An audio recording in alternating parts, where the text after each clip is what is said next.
girly. Hi guys, and welcome back to my YouTube channel. Yay! Yay! This is Daisy. If you guys don't know, Daisy's for you on Instagram, TikTok, and everywhere else. For you _ on Twitter, right? Underscore Daisy's for you because somebody stole my username and they didn't give it back. But we're here to answer your questions today. I put a Q&A sticker on Instagram and also Twitter, so we're going to go through some that we want to answer today. So we're starting with, how did you guys meet and what were your first impressions of each other? So we met in a car. It was a holiday in Korea, like, oh, we're going on a trip. Yeah, they pulled up and I was just friends with one person. I didn't know any of them. And she was sitting in the back with me and I was like, hey. And we ended up going on the trip. We just like hung out and like played games. And we took a nice little walk in the morning. That was kind of how we met, I think. Because we were like talking in the car like here and there. After we like had fun, it was like the morning. We got a little lit that night. Did. And then in the morning, I was extremely hungover. I was extremely hungover. It was like 5 a.m. at this point. I was like, do you want to go for a walk? We were in the countryside almost. It was just a bunch of crops and dirt. We were just walking and walking and walking, and we started talking about like, we started trauma dumping on each other a little bit. No, but like it was fun. It was in a cute way. Yeah, it wasn't the bad trauma dumping where you're like, it's like, oh my gosh, good. And then we came back, and then afterwards we got each other's contacts, and then it's been, we just talked about this, it's been 4 years now. Yeah, that's kind of crazy. Yeah. First impressions. Okay. So my first impression of Denise was she was wearing her little shirt. Oh my gosh, you're so right. And a beanie. Yeah, and a beanie. She was wearing a beanie. I was like, ooh. I saw this girl, she was in a flannel and a beanie, and she had like a giant backpack on her back. So I was like, oh my god, it must be her. Because they're like, there's this girl from the States. I was like, she looks like she's from the States. So I was like, oh yeah, it must be her. And then she was like really tall, obviously. So I didn't know she was that young.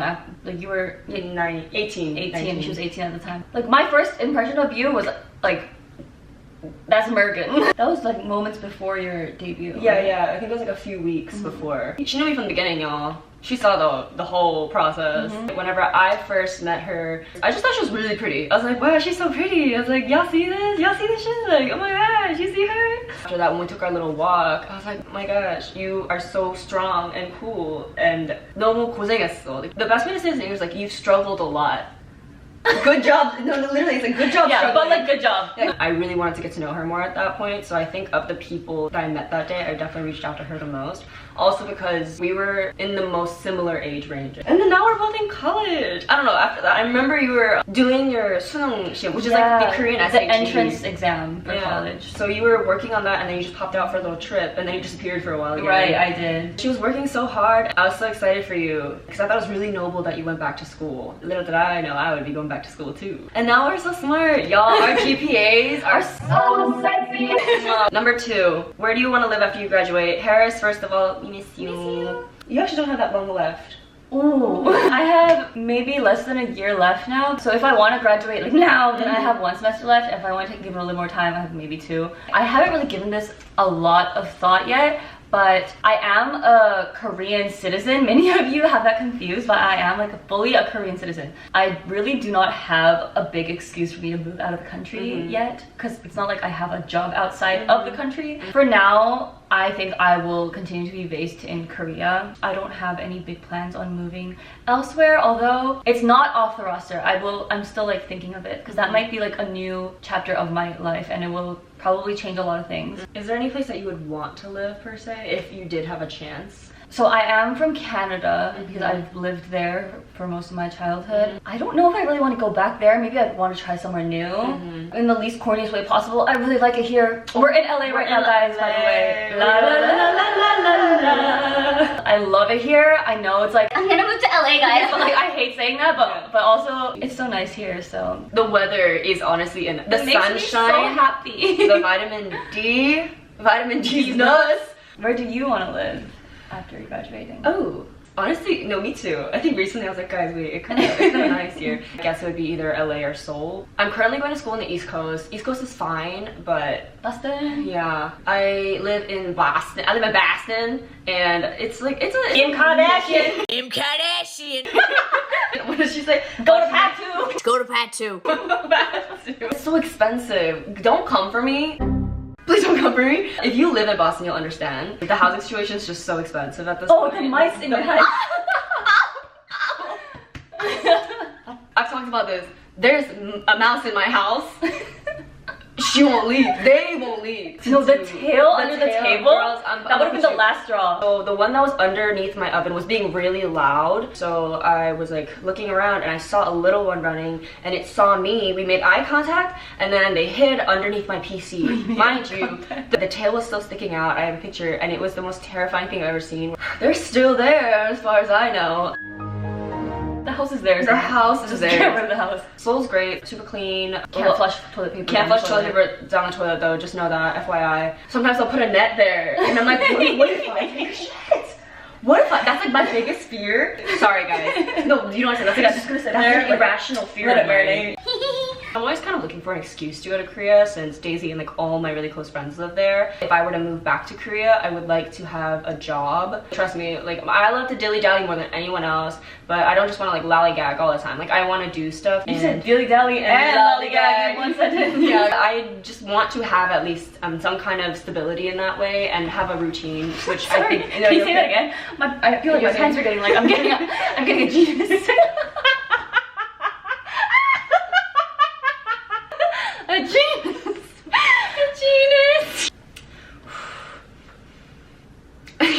LA, I like, if I make money, then I'll come here. My dream, if I make lots and lots of money, is to have property in both areas. And then, oh, okay. Yeah, and then if like any of my friends like visit, I'll also just be like, oh, you can just stay there. Do you stand chaperone? Ready? H-O-T-T-O-G-O. You can take me hard to go. If that answers your question. What's your favorite song by her? This is a very long name. Super graphic, ultra modern girl like me. Because I just like the part in the beginning where she goes, and he was wearing these fugly jeans. I was like, you're right. The jeans were so fugly. Mine's Red Wine Supernova. That was a good one. Genius! What are your thoughts on how K-pop has grown from people not knowing to people jamming out now? Let's give you a little history lesson really quick, because she gave me one the other day. Because I honestly grew up hating K-pop. Controversial opinion. I just didn't like it. I just knew about it because my older sister would play it sometimes. But she gave me a history lesson on like the real K-pop back then. Guys, you gotta hear about, you gotta know what this is. Guys, like, okay. So, even me, since my first song that I listened to was probably like Haru Haru. Oh yeah, me too. Yeah. Or like Tell Me. Oh yeah, that was the generation. Yeah, me too. Yeah, somewhere around there. Older K-pop in general has a special place in my heart. It's so good, so nostalgic. I think older K-pop has less of a Western influence in their music. It makes it so special and so unique. It doesn't sound like anything. I feel like a lot of the songs you hear now in K-pop, it's like, oh, this sounds like something. You can tell the references. They didn't have none of that back then. It was just yeah, it was so much fun. And there were a much wider variety of concepts and people were doing crazy things with those like colorful leggings. The thing is, I also think because back then they debuted idols that were older. Yeah, normally in like a more higher age range than they do as opposed to now, so that they could do a lot more diverse concepts and serve cunt. Right. Yeah. I showed her After School's First Love. I showed her that because After School was one of my like favorite groups back in the day. So I showed her that. I'm like, didn't I put you on this? Y'all, if you haven't seen it, you need to watch it. Specifically the one when they're on the poles.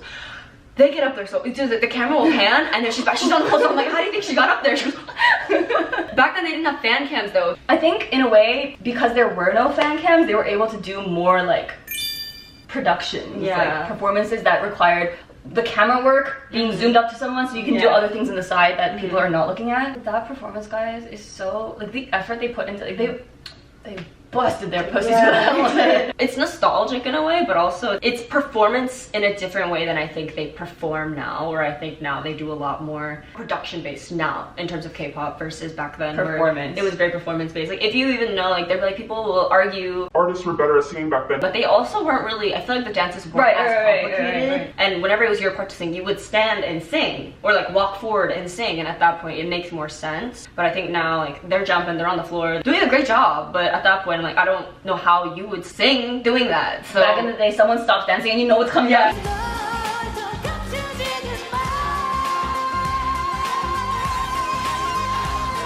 You know, They walk to the side, they walk to the side. I think in that way, that's where K-pop kind of progressed over the generation, where they really were performance-based in terms of the actual stage, and then now it's very much based on the visual, like, music video side of it. It's like, they're both good, but like, I feel like that's where it differs. You should make a playlist. I did have one, and then I think my free trial ended. Oh no. If you guys didn't know, Daisy doesn't listen to music like that. She listens to her, like, the Kun songs, and then she's like, okay guys, that's enough. I give it one go. If you don't have my heart in the first listen, it's gone. Yeah. I never hear ever in my life. We're gonna get into some questions, I guess, that were like about our past lives. So, disclaimer, this is not targeting anybody, this is not coming for anyone's throat. This is sheerly from our experiences and does not apply to everybody, and this is just speaking from our lives, and it does not involve anybody else, so just putting that out there. Ooh, this is a good one. How do you feel when people ask you to spill the tea, but you can never give the right answer? When I tell my stories or whatever, I tell the truth. I'm telling guys, I'm telling the truth, and I'm not like hiding anything on purpose. I am trying to give you as much of an insight I have, but you guys just happen to not like the answer. It's not my fault.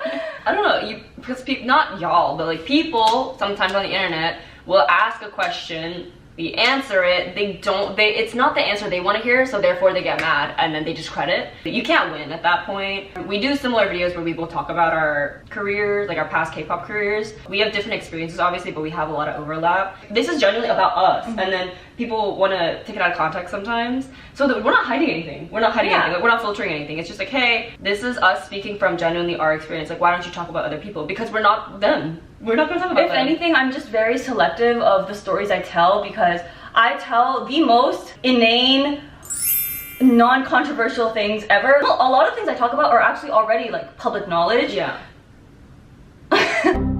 I'm testing the waters a lot of the time, and that just tells me that I cannot talk about the deeper things. Because you'll talk about something very surface level, and the number of clips that are taken out of context, I've seen them, and then they'll cut me off mid-sentence, like, well, now I look like a terrible person. Even I would agree if I saw that video. It's just, I think, in that way, the internet, where spilling the tea is not really the tea. Yeah, it's not tea. I feel like the tea is not really the tea, but I understand why people are interested. There's so much misinformation on the internet where it's like, source is like, trust me, and source my ass. Yeah, source my ass. Like, don't, like, it doesn't make sense. In that way, I think I'm trying to be a reliable source, where it's like, this is from my experience at least. I always say I can't speak for the whole industry, but give you a source that's not, you know, like my ass. Ooh, this is a good one. Did you two consider the time spent as a trainee/idol as a waste of time? I don't consider it as a waste of time. I do think it built a lot of character and it built a lot of work ethic, but I do think since so much of my youth, like my primitive years in terms of my teens, was spent in that little secluded in that bubble. Like, once I came out of it, I lacked a lot of normal like life skills, which I think I've had to speed run over the past 2 years. There was a time and point where I thought the brain mentality of like, oh, I'm a failure, 10 years for what kind of thing. I had to do a lot of self-reflecting. I try to look back on things very fondly because of the fact that if I don't, I will, you know, be very sad, and I don't want that. It gave me the opportunity to be on stage and perform, and for that I am very grateful. Short answer, I don't think it was a waste of time. My trainee idol, the whole experience was 6 years, around somewhere around there, like 5 or 6 years. It wasn't extremely long, I don't think so. My idol career in general, it was not that long, but I've done everything that I could do in that time. Whether it be performing like in different countries, or like going to getting awards, going on shows or whatever. I've done everything I need to do in that short amount of time. So like, I feel like I got a little trial period. Yeah. I got the full trial. So I have a lot of experiences that a lot of people may have not even gone through. I'm very thankful for that. And it was like a fun little time. Yeah. Minus all the times that were not fun. Yeah, exactly. Because you were an idol for about 2 years. Yeah, me too. It's not long. Although you were during COVID. Oh yeah, so that was we didn't really. You got full. Yeah, I got the. I got trial with ads. From my experience, I've learned a lot about myself. I learned a lot about working with other people. Although it's very different from a corporate job, you still work with like people who are working corporate jobs. So I know what that's like a little bit. Maybe not. Maybe that's not like what it's like. Maybe it's a little bit weird. So now that I'm older, I'm so much more confident in anything I do. I'm not scared of what's gonna happen next because all my trauma has already been done. Yeah. Hopefully. Honestly, I get that. Nothing's gonna take me down at this point. Nothing. I hope so. Next one. Okay, we're talking about this one. What's a K-pop song from a K-pop group you genuinely like? Like it just clicks. Do you have a recorder? Wait, I can do it with my, ready? I'm gonna play, guess the song. So if you didn't recognize that song, Sticker by NCT 127, what y'all know about Sticker? I looked this song up on Spotify and it's next to 2 playlists, which is worst K-pop songs of all time and sluttiest K-pop songs of all time. Daisy put this into my brain recently. When I first heard that song, I was so confused. But now that I listen back to it, if you actually look at who made that song in terms of like the producer and everything, those are some really, really great people. It's a good song. It is a good song. I don't think you get, from a songwriter perspective, whoever wrote that melody on top of that recorder and that little round, they're a genius. Because you don't know, baby. You don't understand that song breaks the laws of music. It's actually revolutionary. It's the Bohemian Rhapsody of our time. And people don't understand how important it is. It's a pinnacle. Give that a listen. Yeah, give it a listen. And take that out of that playlist of worst K-pop songs of all time. That came out a long time ago, but revolutionary. Like a sticker. What's another one that you would say that is the good ones? I recently really liked Supernova. I really like SM production in general. Girls' Generation. You know, we love her. I think every song that I've listened to recently in terms of K-pop is not on my own accord. It just like pops up on social media and that's kind of how I get to know it. But one that I will say that popped out to me in that short period of time was Armageddon. The bridge, whenever they do the little harmony over the top of it, it was so tingly to listen to and it made me really happy. These are like more lighter questions now. If you could have a superpower, what would it be and why? I've had an answer and this has been my answer for the past 10 years. Mine would 100% be teleportation. Me too. Okay, that just seems so convenient. Yeah. Why? No walking. Yeah. And like other things, like reading minds, I don't know. That's such I don't a want to know bad that. time. I don't know that. You know, if I want to read, just go on Twitter. I don't want that. Funniest moment with Daisy. We were looking at this question and we didn't know what to do because we are so funny. I know. I don't know what's a really good one that we've had recently. Mac and cheese? Mac and cheese was a good one. So we went to yesterday. Yeah, this was yesterday, by the way. Living out Daisy's American core dreams, of course, we had to go to the Cheesecake Factory. If you're familiar with the Cheesecake Factory, one of their best dishes is the fried macaroni and cheese. We get there, I'm like, you gotta try this, This is all I've been talking about, the Cheesecake Factory. Also because there was a little house salad, and I was like, how little is the little house salad? You got like a medium house salad, which was also silly of me. And the Skinny-licious menu. Guys, they have a Skinny-licious menu. It's just like silly, because the thing is, portion-wise, I do enjoy it. Why would they call it that? The thing is, it's also the menu is skinny too. The fried macaroni and cheese is not on the Skinny-licious menu, by the way, just FYI. No. The waiter came back, and he came and was like, oh, I'm so sorry, we just ran out of the fried macaroni and cheese balls. No! So I just kind of wanted to test him. So I was like, do you guys have any other types of mac and cheese? And then he goes, oh yeah, we have like our normal mac and cheese. I'm like, oh, is that like different? He goes, oh no, it's literally what's inside the fried mac and cheese. And that's where I sit and I go, well, can you fry that? Yeah. And then I was like, okay, well, we'll just get something else that... It sounds like you have all the resources needed to make the fried mac and cheese. So as we walked away, I was like, so they're lying. They're lying to me? I'll go and make it. Like, give me the deep fried. But we didn't tell them. We didn't say that. But yeah, he was a very, very kind server. If you're ever going to the Cheesecake Factory in LA, yeah, I just wanted to test him a little bit. And I just was really sad that they didn't put the dots together. Why would you have the mac and cheese? So I've never tried the fried mac and cheese. If you're going to the Cheesecake Factory, go try the fried mac and cheese. And if they say they don't have it, just ask them what I asked them and see if you can get a better result than I did.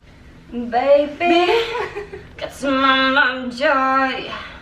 Chicka bow. What is one characteristic you admire about each other? Ooh, we don't talk about stuff like this. I'll start. I think that Denise is the most considerate person on this earth because it's to the point where sometimes I wish she was a little bit more selfish because she really thinks about the other people before herself.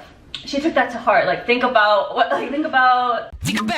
how others feel before you do anything. Like she's I'm thinking. She's thinking about it. And she's like, that's why in a way she's a really good travel buddy. We've been to Bali together and we're here now. Like, I was so sorry to you in Bali. What? Because I'm a dirty American. They hated my visa. Right. Even then, she had a problem with her visa because she's American, and we had a layover at Vietnam, and they can't enter Vietnam without a visa. But then she was like, no, you can just go on your own or whatever. I'm like, girl, I'm not leaving you here. She's always so thoughtful when she like gets people stuff. It's like the littlest things ever, like a little snack even, but then she was like, she's so thoughtful. I was like, oh, I got this for you. I'm like, oh, she's so sweet. You guys don't understand. That's because I like you. Yeah, well, I don't know, I have so many, but I mean, like, you're funny, you're pretty, you're smart. My cunty wasted. You're cunty wasted. I think that Daisy is really smart, like genuinely, not only in a academic wise, but I also think she's just very smart, where she's lived a very non-conventional life. But I did not know that when I first met her, because she was so, in the best way possible, like normal, where if I had gone through what she went through, y'all, I would not be where she is. Google, I turned out fine, and you'll see a picture of me. Yeah. The way that she came out of it, like everything, and like handled it so gracefully was really, really admirable to me, and I still think that. In that way, I think, I don't know if I've told you this, but you actually gave me a lot of hope and paved a really big way for me in that way, in terms of like coming out of K-pop, going to school, and doing all this other stuff where like, oh, there is a life after it, where I had a really hard time after like my career like ended and whatever, but then seeing her and also like hang out with her, I just am so comfortable when I'm with you, and I think that in that way I want to go to you for insight a lot of the times. If I ever have a situation where, because I'm a very emotional person, like I am logical,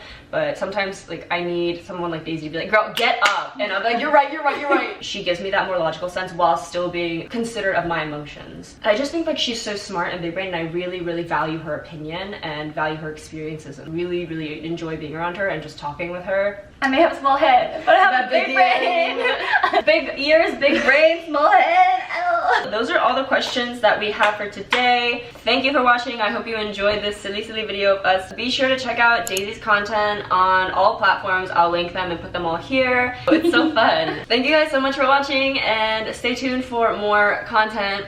We'll see. We're gonna enjoy our time in LA. So thanks for watching. Bye!